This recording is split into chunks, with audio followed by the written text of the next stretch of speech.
शेतकरी मित्रांनो नमस्कार। ॲग्रो इंडिया गुरुमधून मी सुरेश अकोलकर स्वागत करतो। तर मित्रांनो, कांदा बीजोत्पादन साठी कांदा जर लागवड तुम्ही करत असाल, मोठ्या प्रमाणावरती लागवड होत असेल तर त्यावेळेस मजूर मिळत नाही। लागवडीची वेळेस बरेच वेळेस आपली जी आहे ओढाताण होत असते। तर त्यासाठी या यंत्राचा वापर करून तुम्ही मोठ्या प्रमाणात जर लागवड करणार असाल तर तुम्हाला उपयोग हा होऊ शकतो।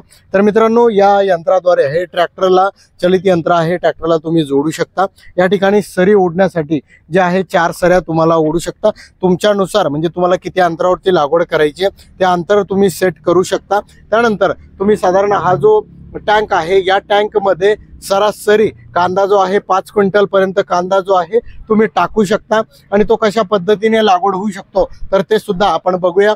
तर या टँक मध्ये जो आहे तो कांदा लागवडीचा टाकला तर या पद्धतीने इथून हे जे रॅप दिलंय हे पूर्णपणे फिरतंय। म्हणजे हे फिरल्यानंतर मित्रांनो एक एक कांदा या ठिकाणी प्रत्येकी एक एक कांदा याच्यामध्ये येतो आणि हा कांदा या ठिकाणी हे 4 लाईन ज्या दिसताय मित्रांनो तुम्हाला, या 4 लाईन मध्ये येऊन पडतो आणि तो पडल्यानंतर म्हणजे या ठिकाणी पडल्यानंतर तो व्यवस्थित अंतरावरती एका पडतो। फक्त आपल्याला 2 मजूर पाठीमागे लावून फक्त एक काळजी एक घ्यायची, जर कांदा उलटा पडला असेल तर तो आपल्याला सरळ करणं आवश्यक आहे आणि सरळ करून सरीमध्ये तो व्यवस्थित हे करायचा। म्हणजे आपल्याला कमी वेळेमध्ये आपला कांदा लागवड जी आहे, गोट कांद्यासाठी कांदा लागवड जी आहे ती होऊ शकते। म्हणजे आपल्या मजुरांची बचत होते, आपल्या वेळेची बचत होते आणि व्यवस्थित अंतरावरती आणि व्यवस्थित पद्धतीने आपल्याला लागवड ही केल्या जाऊ शकते।